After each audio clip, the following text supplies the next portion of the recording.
ஏகாதசோऽध्यायः குண்டோதர ரக்ஷுதா. இந்த எல்லாரும் போஜனம்லாம் செஞ்சா அப்படின்னு போனதில் பார்த்தோம் இல்லையா. எல்லாரும் சந்தோஷத்தோட பதஞ்சலி அந்த வியாக்கிரபாதர் அப்படிங்கிற முனிவரோட எல்லாருமே சாப்பிட உட்காந்தாலாம்.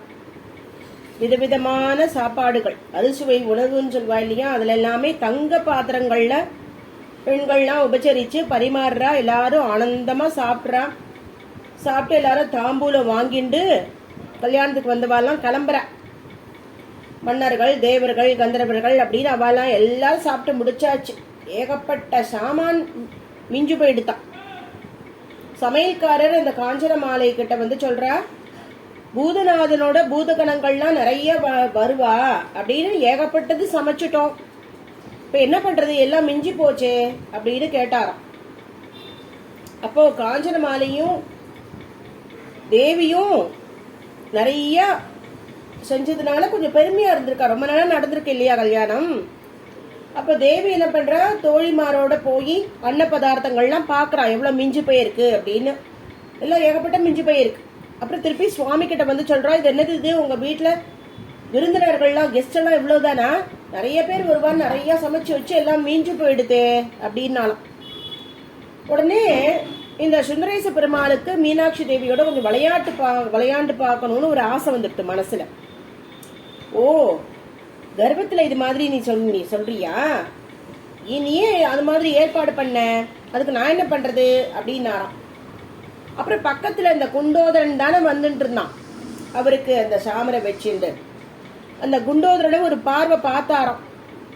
அவருடைய நெற்றிக்கண்ல இருந்து ஒரு பொறி அவனுடைய வயிற்றுக்குள்ள போனுதான். உடனே குண்டோதரன் ஈசன் கிட்ட வந்து நமஸ்காரம் பண்ணி, உம்முடைய கொடைய பிடிச்சுட்டு உங்க பின்னாடியே ஓடி வந்ததுனாலயோ என்னமோ தெரியல, எனக்கு ரொம்ப பசிக்கிறது, நான் சாப்பிட போறேன் அப்படின்னு சொன்னானா குண்டோதரன். உடனே தேவியும், உன்னோட அண்மலையில இப்படி அண்ணன் நிறைய கிடக்குன்னு சொல்றியே, நிறைய பூதங்கள்லாம் வரலன்னு சொல்றியே, ஏதோ இந்த கொடையை தாங்கிட்டு வந்திருக்கா இல்லையா அந்த குண்டோதரன், முதல்ல இவனுக்கு போடு, மீதி பேரெல்லாம் நான் வர சொல்லி ஆளை அனுப்புறேன், இவன் முதல்ல திருப்தியா சாப்பிட்டு வரட்டும் அப்படின்னு சுந்தரேச பெருமாள் மீனாட்சி தேவி கிட்ட சொன்னார். சரி, இந்த குண்டோதரன் சமையல் அறைக்கு போனானா, தேவியும் அந்தபுரத்துக்கு போயிட்டாலாம். குண்டோதரனுக்கு இலைய போட்டு தண்ணியெல்லாம் எடுத்து வச்சானாம் அங்க இருக்கக்கூடிய பெண்கள்லாம். அப்ப அந்த குண்டோதரன் சொன்னா, எனக்கு இருக்கிற பசிக்கு இந்த இலை போட்டு சாப்பாடு இதெல்லாம் எனக்கு கட்டுப்படியே ஆகாது, கொண்டு வாங்க, அந்த பாத்திரத்தோட கொண்டு வாங்க அப்படின்னு வெள்ளமா பெரிய மலை மாதிரி குமிச்சிருக்க கூடிய அந்த பெரிய பாத்திரத்துல இருக்கக்கூடிய அந்த சாதத்தை எடுத்தான், ஒரு பெரிய தட்டுல கொட்டினானா, அதுல அப்படியே ஒரு குழி மாதிரி வெட்டி அதுல சாம்பார நதி மாதிரி ஓட விட்டானா, கலந்தானா, வாய திறந்தானா, டபக்குன்னு சாப்பிட்டான். அங்க இருக்கக்கூடிய படைப்பெண்கள்லாம் பார்த்து பயப்படுறா, ஓடுறா. ஏன் அப்படின்னா அவனுடைய வாயு குஹா மாதிரி இருக்கான். 2 கையிலையும் வாரி வாரி வாரி விழுங்குறான். 5 நிமிஷம் அங்க இருக்கக்கூடிய அண்டாக்கள்லாம் காலி. அது மாதிரி அங்க அன்னரச மலை, அன்னப்பருப்பு மலை, பொரியல், கூட்டு, தயிர் குடம், நெய்ப்பானை, பாலண்டா, பாயசண்டா, தேன் தவலை, அப்புறம் பழ வகைகள், வாடி குவியல்கள், மூட்டையா பலாப்பழங்கள், இப்படின்னு மாதுளை மூட்டைகள், ஆரஞ்சு குவியல்கள், பழக்குன்று அப்படின்னு எல்லாம் ஒன்னொன்னா காலி பண்ணிட்டு வரான். அடுத்து இங்க பக்ஷணங்கள் வந்தாச்சு. லட்டு மலை, மனோகர மலை, அதிரச குன்று மலை, மைசூர் பாக்கு மலை, முறுக்கு மலை அப்படின்னு விதவிதமான பக்ஷணங்கள் அண்டாக்களா இருக்கு. அடுத்து இதை தவிர பாதாங்கீரு, தட்டா கோதுமை அல்வா, குடமா பானகம் எல்லாத்தையும் காலி பண்ணியாச்சு.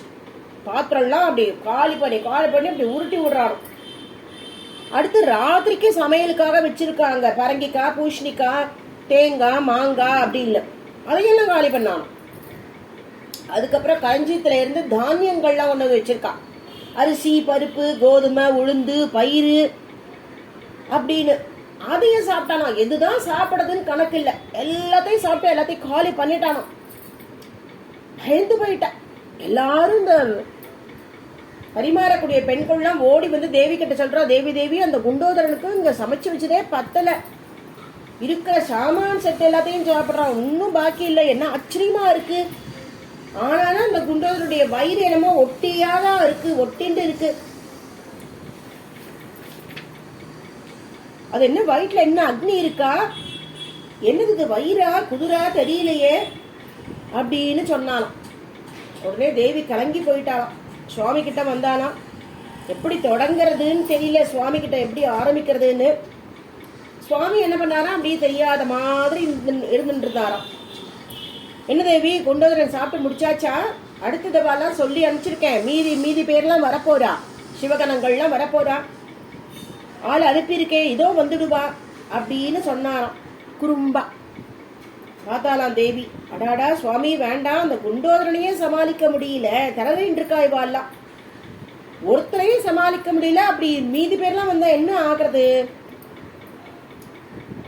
அப்படின்னு சொல்லி, என்னுடைய கர்வத்தை நீங்க மன்னிச்சுக்கணும், எனக்கு கருணை காட்டணும் அப்படின்னு சுந்தரேஷ பெருமாள் கிட்ட மன்னிப்பு கேட்டாலும்.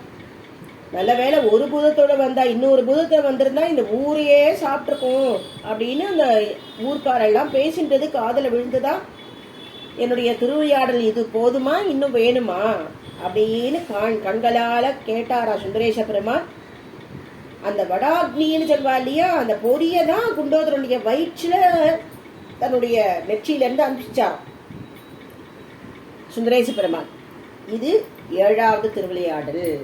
யார் ஒருத்தர் இந்த 7வது திருவிளையாடல பக்தி சிரத்தையோட படிக்கிறாளோ, படிக்க சொல்லி கேட்கிறாளோ, அவளுக்கு வயிறு சம்பந்தமான வியாதிகள்லாம் தீருமா, நல்ல குழந்தை பிறக்கும், எப்பவுமே வீடுகள்ல தானியங்கள் மற்ற எல்லா சாமான்களும் வற்றாம செழிப்பா இருக்கும், எல்லாமே சுபிட்சமா இருக்கும் அப்படிங்கறது இதோடைய பலசுத்தி. ஹர நம பார்வதி பதயே, ஹர ஹர நம மகாதேவா. தென்னாருடைய சிவனே போற்றி, எந்நாட்டவர்க்கும் இறைவா போற்றி.